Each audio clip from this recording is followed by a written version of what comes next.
Hello students, last class में हमने arithmetic progression की जनरल फॉर्म और nth टर्म डिस्कस करी। तो एक बार मैं फिर से लिख देता हूं। एक एपी की जनरल फॉर्म को हम किस तरीके से लिख सकते हैं?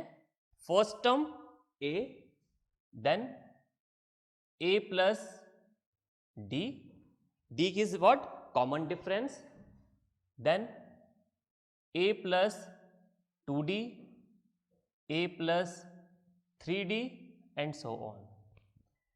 Okay, and general form or nth term of an AP, this is what? General form. Now nth term of an AP, an is what? First term a plus n minus 1 d. ये एक AP की general form और nth term है जो हमने last class में discuss करी। अब मैं यहां पे फिर से कुछ नंबर्स लिख देता हूं। 1, 4, 7, 10, 13, 16, 19, 22। तो हम डिस्कस कर चुके हैं कि ये एक अरिथमेटिक प्रोग्रेशन है क्योंकि दो कॉन्जिक्यूटिव टर्म्स के बीच का डिफरेंस कांस्टेंट है through out the sequence. Okay, अब देखिए इस एपी में कितनी टर्म है? 1, 2, 3, 4, 5, 6, 7, 8। There are 8 terms in this AP. So n number of terms कितने हो गए इस एपी में? 8 हो गए। So if an AP has finite number of terms, 8 is a finite number. Okay, so this is called finite AP. अगर आपको किसी AP की लास्ट टर्म, यहां पर 22 क्या है? ये 22 इस AP की लास्ट टर्म है।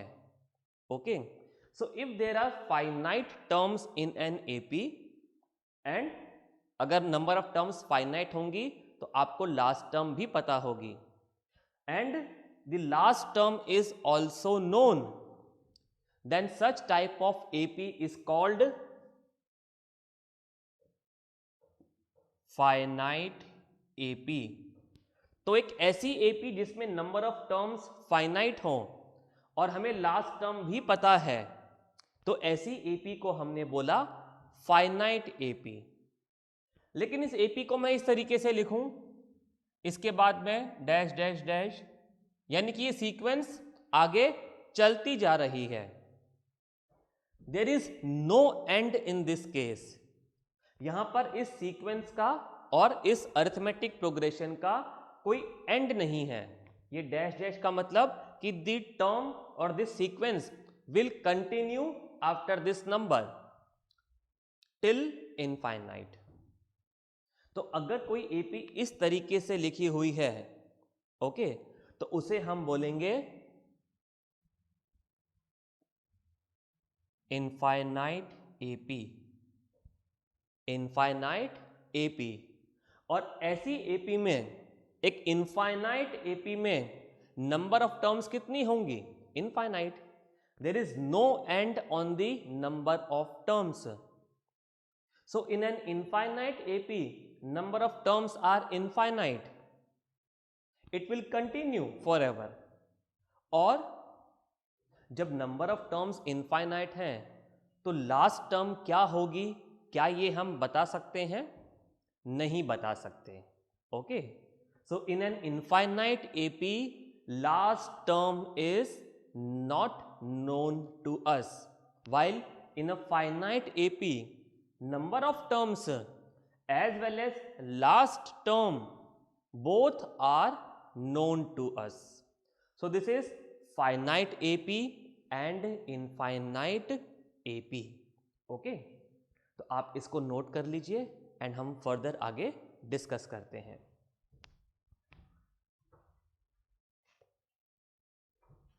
ओके, तो आपने नोट कर लिया होगा, इसको मैं रब कर देता हूं।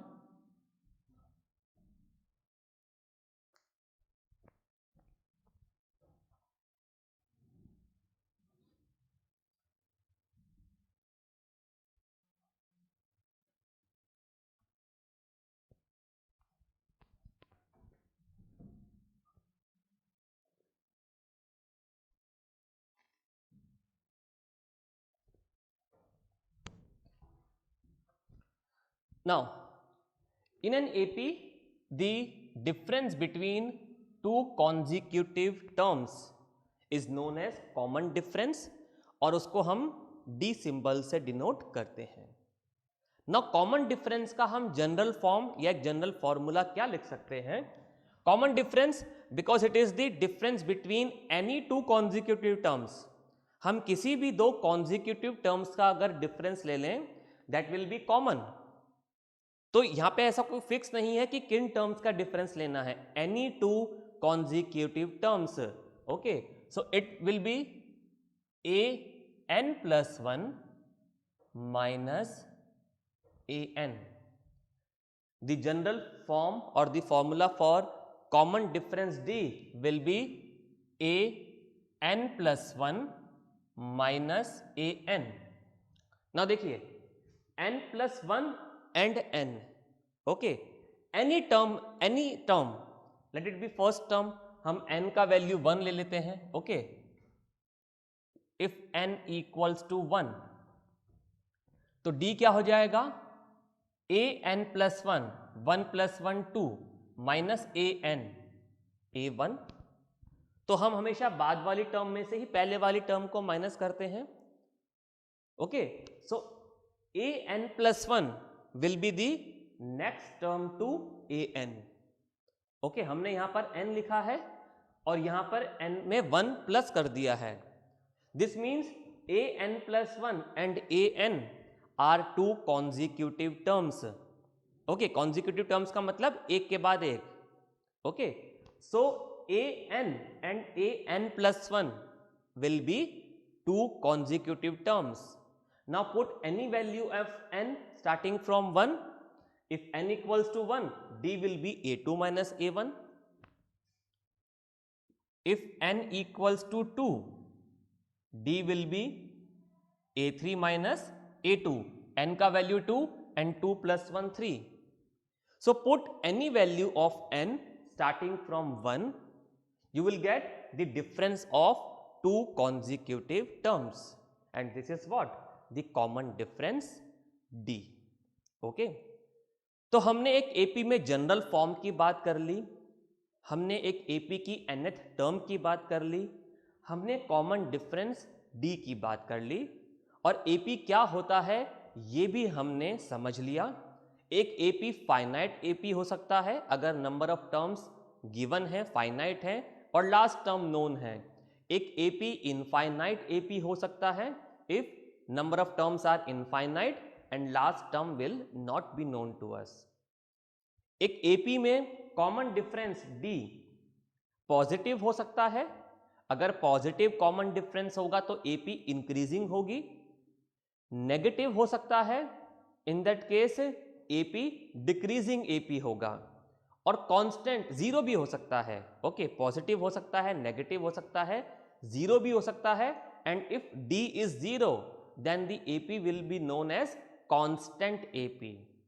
तो हमने इन सभी के एग्जाम्पल देखे।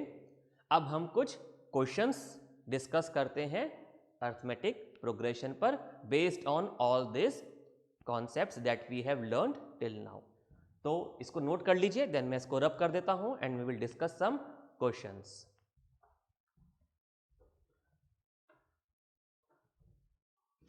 Okay,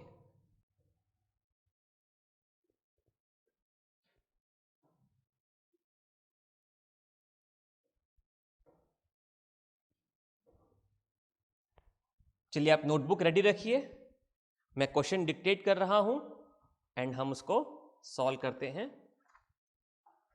find whether the following sequence, find whether the following sequence forms an AP. Find whether the following sequence forms an AP. If so, find the common difference. Find the common difference. हमें एक sequence दी हुई है, मैं sequence board पर लिख रहा हूं, आप भी लिख लीजिए। 3/2,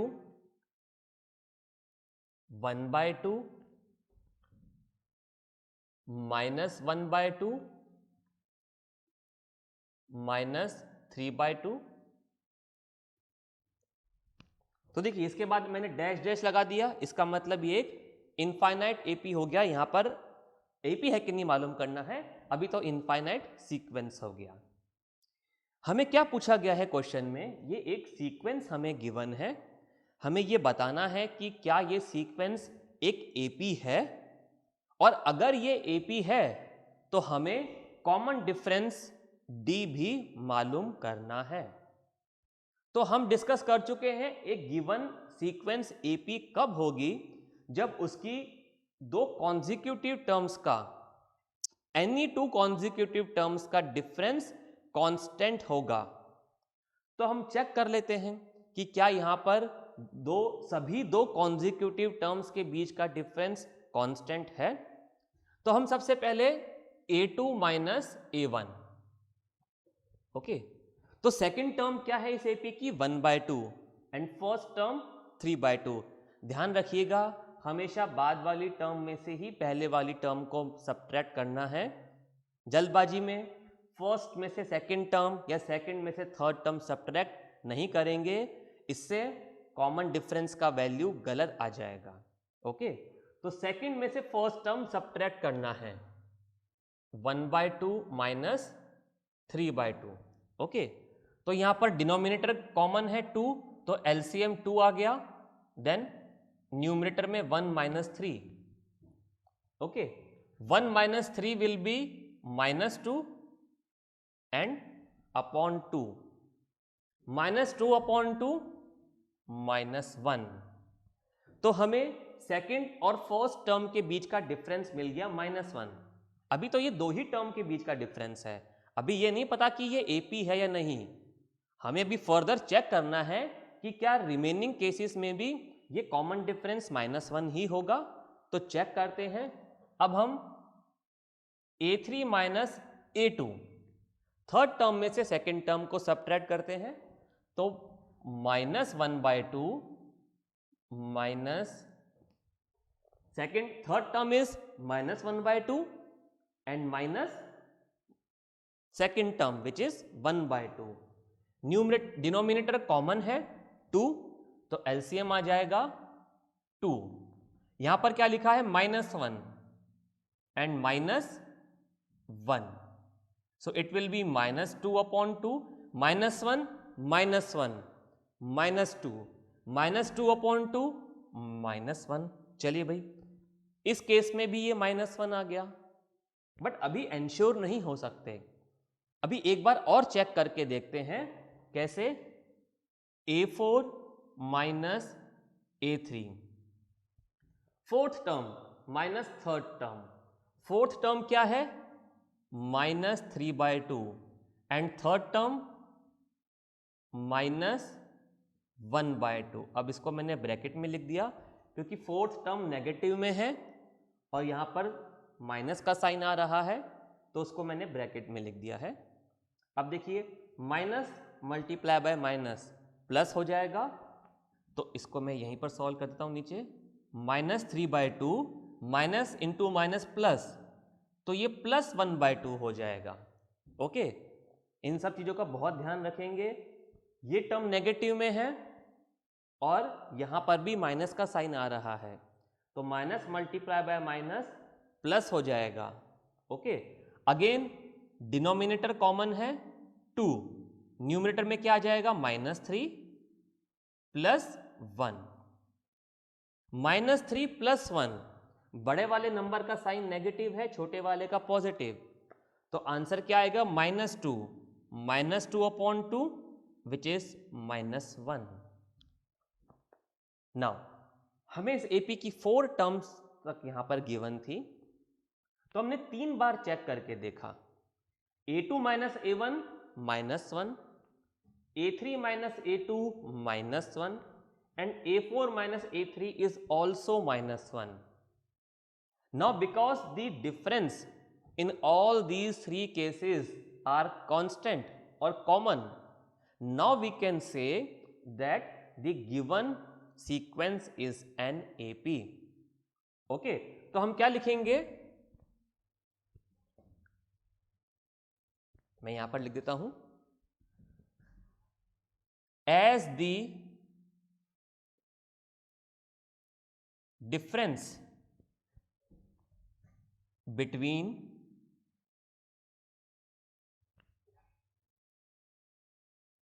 any two consecutive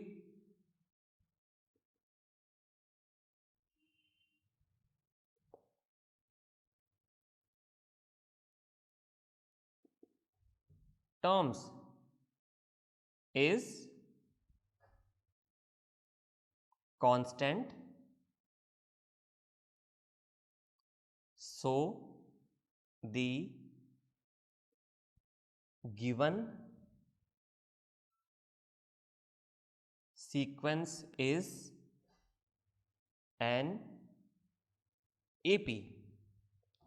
तो हम यह बताएंगे कि क्योंकि किन्हीं भी दो कॉन्जिक्यूटिव टर्म्स के बीच का डिफरेंस यहां पर कांस्टेंट है, तो ये गिवन सीक्वेंस एक एपी है। और हमें क्या बताना था कि अगर ये एपी है तो फिर कॉमन डिफरेंस भी मालूम कीजिए। तो वो तो हम ऑलरेडी कर चुके हैं। कॉमन डिफरेंस क्या होता है? Difference between any two consecutive terms. तो वो हमने कैलकुलेट कर लिया, -1 सो यहां पर कॉमन डिफरेंस क्या आ जाएगा? And d equals to -1। तो हमने यहां पर सबसे पहले ये पता किया कि क्या ये गिवन सीक्वेंस एक एपी है, और ये हमें एक एपी मिली सीक्वेंस क्योंकि किन्हीं भी दो कॉन्जिक्यूटिव टर्म्स के बीच का डिफरेंस यहां पर कांस्टेंट था, और क्योंकि ये एक एपी है तो हमने कॉमन डिफरेंस भी यहां पर लिख दिया क्योंकि क्वेश्चन में हमसे पूछा गया था। तो इस तरीके से हम एक गिवन सीक्वेंस को पता कर सकते हैं कि वो एपी है या नहीं। तो अगर ऐसा कोई क्वेश्चन आता है जहां पर आपसे ये पूछा जाए find whether the given sequence और given numbers forms an AP और नॉट, तो हम क्या करेंगे? दो कॉन्जिक्यूटिव टर्म्स के बीच का डिफरेंस चेक करेंगे। 3 बार तक चेक कर लेंगे तो हमें मालूम पड़ जाएगा। ओके, एंड देन अगर ये डिफरेंस कांस्टेंट आता है then we can say that the given sequence is an AP. और ये जो हमने डिफरेंस कैलकुलेट किया है यही कॉमन डिफरेंस है। तो अगर कॉमन डिफरेंस भी पूछा जाए तो हम लिख सकते हैं। ओके, तो आप इस क्वेश्चन को नोट कर लीजिए। हम एक क्वेश्चन और डिस्कस करते हैं।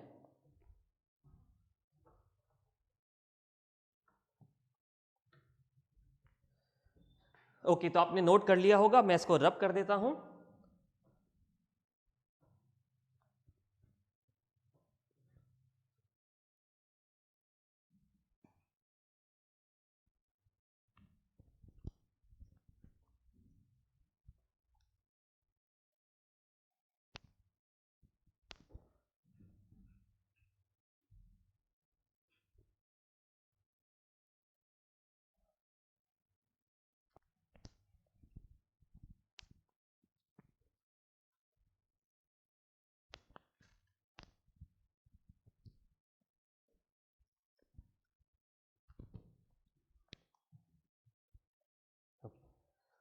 अभी हमने जो क्वेश्चन डिस्कस किया, आप अगर उस क्वेश्चन में सीक्वेंस को ध्यान से ऑब्जर्व करें तो हमें क्या नंबर्स गिवन थे? 3/2, 1/2, -1/2, -3/2।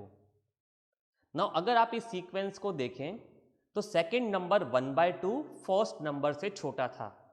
Okay, third number -1/2, third number -1/2, second number 1/2, तो थर्ड नंबर सेकंड नंबर से छोटा था।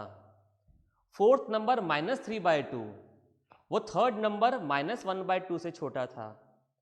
तो आप अगर एक बार सीक्वेंस को पहले ऑब्जर्व कर लें और ये देख लें कि ये एक डिक्रीजिंग सीक्वेंस है या इंक्रीजिंग, तो इससे हमारे गलती करने के चांसेस कम हो जाएंगे। अगर डिक्रीजिंग सीक्वेंस है और वो अगर एपी में है तो फिर कॉमन डिफरेंस नेगेटिव में होना चाहिए, जैसा कि अभी हमने देखा। और अगर सीक्वेंस इंक्रीजिंग ऑर्डर में है और वो एपी में है तो कॉमन डिफरेंस की वैल्यू पॉजिटिव में होगी। तो इस बात का ध्यान रखेंगे तो गलती होने के चांसेस थोड़े कम हो जाएंगे। चलिए मैं क्वेश्चन डिक्टेट कर रहा हूं, आप लिखिए। write the first four terms of an AP if its first term and common difference are, if its first term and common difference are 4 and -3। हमें एक AP की 4 टर्म्स मालूम करनी है जिसका कि फर्स्ट टर्म तो 4 है और कॉमन डिफरेंस 3 है। तो अभी हमने एक AP की nth टर्म का फॉर्मूला देखा। ओके, यानी कि अगर हमारे पास में वो फॉर्मूला क्या था, एक बार मैं फिर से लिख देता हूं। an equals to a1 plus n-1 d। यानी कि अगर हमें किसी AP की टर्म मालूम करनी है, कोई सी भी टर्म, तो क्या होना चाहिए, फर्स्ट टर्म होनी चाहिए और कॉमन डिफरेंस होना चाहिए। वो दोनों ही हमें यहां पर गिवन है। ओके, तो हमें इस AP की फर्स्ट 4 टर्म्स मालूम करनी है। अब फर्स्ट टर्म तो हमें ऑलरेडी गिवन है a1, क्या वैल्यू है उसका 4। फर्स्ट टर्म तो हमें गिवन है तो उसे हमें कैलकुलेट करने की जरूरत नहीं है, तो फर्स्ट टर्म जो गिवन थी हमने वही लिख दी। Second term a2, now according to this formula a2 क्या हो जाएगा, n का वैल्यू 2 पुट कर दीजिए, तो a2 will be a1 plus 2 minus 1 यानी कि 1, a1 plus d। Now a1 means first term जो कितनी है 4 और d कितना है यहां पर -3। ओके, सो 4 माइनस 3 1, तो सेकेंड टर्म कितनी आ गई हमारे पास में 1। फर्स्ट टर्म गिवन थी 4। ओके, थर्ड टर्म कैलकुलेट करते हैं a3। अब इस फॉर्मूला के अकॉर्डिंग n की वैल्यू क्या पुट कर दी हमने 3, तो a3 क्या हो जाएगा a1 plus 3 minus 1, 3 minus 1 means 2, तो a1 plus 2d। Okay, so a1 first term is 4 plus 2 multiply by -3, so it will be 4, 2 into -3 -6, so third term will be 4 minus 6 minus 2। Okay, और fourth term a4, यहां पर n का value 4 put कर देते हैं तो ये a4 हो गया। a4 will be a1 plus n-1, 4 minus 1 3, a1 plus 3d। Okay, so it will B 4 plus 3 multiply by -3, 4, 3 into -3 -9 and 4 minus 9 -5।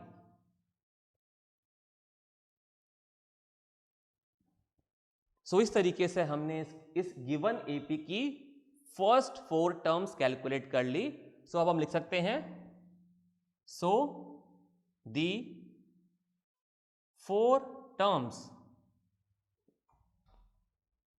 Of the AP are 4, 1, -2, -5। Okay, और अब आप इस क्वेश्चन में भी चेक कर सकते हैं। देखिए कॉमन डिफरेंस यहां पर नेगेटिव में है और आप इस AP को चेक करें तो वैल्यूज डिक्रीज हो रही हैं, तो ये एक डिक्रीजिंग AP है। तो जब भी कॉमन डिफरेंस नेगेटिव में होगा AP डिक्रीजिंग AP होगा। ओके, तो इस तरीके से हमें अगर किसी AP की फर्स्ट टर्म और कॉमन डिफरेंस पता हो तो हम उस AP की कितनी भी टर्म्स कैलकुलेट कर सकते हैं nth टर्म के फॉर्मूला से। ओके, तो स्टूडेंट्स आज हमने देखा कि अगर एक सीक्वेंस गिवन है तो वो गिवन सीक्वेंस AP है या नहीं वो कैसे मालूम करेंगे। एंड देन अगर हमें किसी एपी की फर्स्ट टर्म और कॉमन डिफरेंस गिवन है तो उस एपी की कुछ टर्म्स कैसे कैलकुलेट करेंगे? कोई सी भी टर्म हम कैलकुलेट कर सकते हैं nth टर्म के फॉर्मूला से। सो ये दो क्वेश्चंस आज हमने देखे। कोई डाउट है आप वीडियो को फिर से देखिए, फैकल्टी इंचार्ज से कंसल्ट कीजिए। We will meet in the next class with more questions. Okay, bye.